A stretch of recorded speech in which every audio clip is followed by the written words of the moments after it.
шоматон бахайр бошад. охирин таҳаввулоти имрӯзаи Тоҷикистон ва ҷаҳонро шумо мустақиман рӯи мавҷи радиои Моҷир дар барномаи иттилоотии хабарҳои рӯз мешунавед. имрӯз душанбе 28 декабри 2020 сол аст. хабарҳоро аз Русия шурӯъ мекунем. бо сабабҳои марбут ба пандемия ва маҳдудиятҳои дахлдор шумораи хориҷиён дар вилояти Пензаи Русия 36% коҳиш ёфта 33,000 нафарро ташкил додааст. аммо ин маънои онро надорад, ки шумораи вайронкунандагони қонунгузории муҳоҷират коҳиш ёфтааст. дар ин бора хадамоти матбуоти сароясати вазорати корҳои дохилии Федератсияи Русия оид ба вилояти Пенза ҳангоми натиҷагирӣ аз фаъолияти корӣ дар 11 моҳи соли 2020 хабар доданд. гуфта шудааст, ки дар давоми соли ҷорӣ дар вилояти Пенза мақомоти корҳои дохилӣ дар якҷоягӣ бо мақомоти прокуратура 890 санҷиши ҷойҳои будубоши шаҳрвандони хориҷӣ ва иҷрои фаъолияти меҳнатии онҳоро гузарониданд. 638 қонуншикании қонунгузории муҳоҷират ошкор карда шуд. беш аз ҳама ҳолатҳои вайрон кардани чораи будубош дар Русия аз ҷониби хориҷиён ба қайд гирифта шуданд, ки чунин ҳолатҳо 293 ададро дар бар мегиранд. аз ҷониби муҳоҷирон боз 166 қонуншиканӣ содир карда шуд, ки инчунин 156 далел ба кор ҷалб кардани муҳоҷирон бо роҳи ғайриқонунӣ қайд карданд дар сароясати вазорати корҳои дохилии Федератсияи Русия оид ба вилояти Пенза. ба гуфтаи масъулони корҳои дохилии вилояти Пенза дар 11 моҳи соли 2020 нисбати 733 муҳоҷир пешниҳодҳо барои бастани воруди онҳо ба қаламрои Федератсияи Русия ва мақомотҳои салоҳиятдор ирсол карданд. дар асоси маводи раёсати корҳои дохилӣ 58 адад парвандаи ҷиноӣ аз ҷумла 56 парвандаи ҷиноӣ дар бораи ба қайдгирии муҳоҷирони хориҷиён муҳоҷирон ба таври ғайриқонунӣ оғоз карда шудааст, ки дар ин самт тафтишот идома дорад.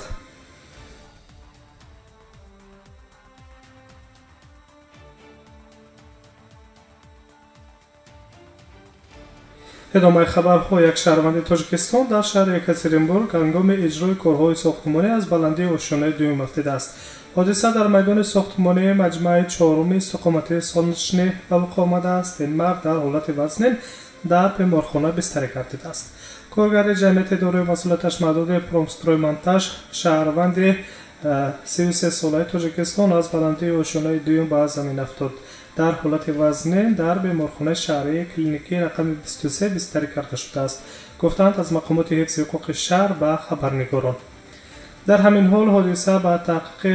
ҳамин ҳол мақомоти полис ба таҳқиқи ҳодисаи ба амал омада шурӯъ карданд. ҳуҷҷатҳои бехатарӣ ва дигар шароити кори коргарони хориҷӣ дар майдони сохтмонӣ дар натиҷаи ин ҳодисаи ба вуқӯъ омада мавриди тафтиши мақомот қарор гирифтанд.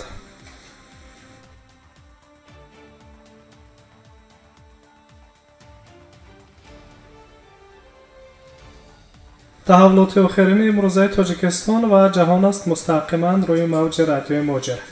аз аввали соли ҷорӣ муҳоҷирони меҳнатӣ буҷаҳои вилоятҳои минтақаҳои Русияро бо маблағи 43,5 миллиард рубл пур карданд. чунин маълумот дар мақолаи олимони институти таҳлили иҷтимоӣ ва пешгӯиҳои Федератсияи Русия Никита Крчтян ва Юлия Флоринская оварда шудааст. қайд карда шудааст, ки нисбат ба соли гузашта воридоти буҷети минтақавӣ аз ҳисоби коргарони хориҷӣ 22% кам гардидааст. дар соли 2019 муҳоҷирони меҳнатӣ 56,1 миллиард рубл маблағ пули патент супориданд. ҳиссаи асосии пардохти пули патентро дар Русия муҳоҷирони меҳнатӣ аз Тоҷикистон ва Ӯзбекистон дар бар гирифтанд. дар зарфи 11 моҳи соли равон коргарони ин ҷумҳуриҳо беш аз 90% шумораи умумии патентҳои додашударо дар ҳудуди умумии Федератсияи Русия ба даст оварданд. таҳқиқот инчунин муайян кардааст, ки дар соли 2020 додани ҳуҷҷатҳои нави иҷозатномадиҳии кор дар Русия якбора коҳиш ёфтааст. ин ба он далел шарҳ дода мешавад, ки ба Русия шумораи камтарини муҳоҷирони хориҷӣ ворид гаштаанд. طبق معلومات خدمات مرزبانی فدراسیون روسیه وارد خارجیان در سال 2020 نسبت به سال 2019 128 مرتبه در روسیه کم گردیده است.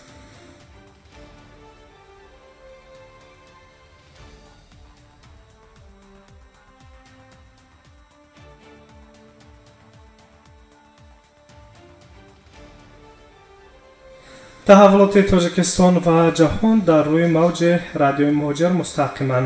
душанбе шумораи парвозҳо ба Дубай ва Истанбулро зиёд кард. аз саргирии иртиботи ҳавоӣ бо Чин, Русия ва Ӯзбекистон бошад дар баррасӣ қарор дорад. мақомоти ҳавонавардии тоҷикистон ба ширкати ҳавопаймоӣ иҷозат доданд ки шумораи парвозҳо аз душанбе ба Дубай ва Истанбулро зиёд кунанд. ҳоло дар самтҳои душанбе Дубай душанбе ва душанбе Истанбул душанбе ҳафтае 4 парвоз анҷом дода хоҳад шуд. қаблан ба ширкатҳои ҳавопаймоӣ иҷоза дода мешуд ки дар масирҳои номбурда дар як ҳафта як маротиба парвоз анҷом диҳанд. ситодаи ҷумҳуриявии мубориза бо коронавирус ба ширкатҳои ҳавопаймоӣ иҷозат додааст ки парвозҳои иловагӣ ба Дубай ва Истанбулро анҷом диҳанд, гуфтанд масъулони оҷонсии ҳавонавардии шаҳрвандии Тоҷикистон. гуфта мешавад ки Turkish Airlines ва Somon Air ду парвоз дар масири душанбе Истанбул ва бозгашт дар як ҳафта анҷом медиҳанд. дар ҳамин ҳол масъалаи саргирии парвозҳои мунтазам бо Чину, Русия ва Ӯзбекистон дар сатҳи мақомотҳои дахлдори кишварҳои мазкур дар баррасӣ боқӣ мемонад. ёдрас мешавем ки ширкати ҳавопаймоии ватании Somon Air дар моҳи декабр аз шаҳрҳои гуногуни Русия ба Тоҷикистон 146 адад парвозҳои содиротиро анҷом бояд диҳад.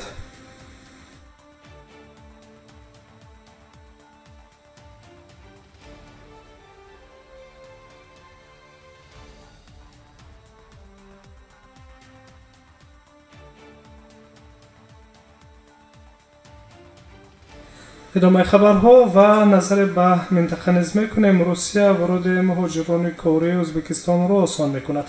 ҳуҷҷатҳои дахлдорро аллакай дар Москав мақомоти ваколатдори ду давлат имзо карданд. таъкид карда мешавад ки тағйиротҳои муҳоҷират ба кормандони хориҷӣ танҳо дар ҳолати ба таври муташаккилона қабул кардидани кор ба ягон корхонаи муайян таъсир мерасонад. ӯзбекистон аз рӯи шумораи муҳоҷирони миннатӣ дар Русия яке аз ҷойҳои аввалро ишғол мекунад. тибқи ҳисобҳои гуногун то соли 2020 аз 1,5 то 2 миллион нафар шаҳрвандони ин ҷумҳурӣ дар Федератсияи Русия кор мекарданд. хотиррасон мекунем ки имсол шумораи муҳоҷирони миннатӣ 4% дар Русия кам шудааст. норасоии қувваи корӣ бештар аз ҳама ба соҳаи сохтмон, инчунин ба соҳаҳои хизматрасонӣ ва хӯрокумумӣ таъсир расонд.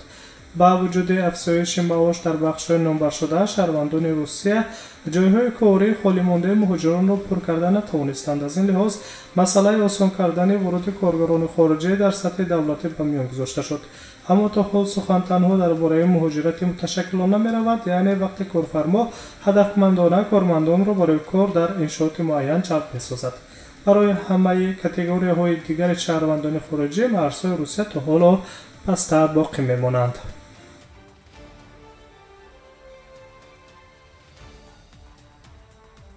ин буд нашри навбатӣ барномаи иттилоотии хабарҳои рӯз бо муҳимтарин тафсили хабарҳои охирини имрӯзаи Тоҷикистон ва ҷаҳон мустақиман дар рӯи мавҷи радиои муҳоҷир. саломат бошед ва то боздид.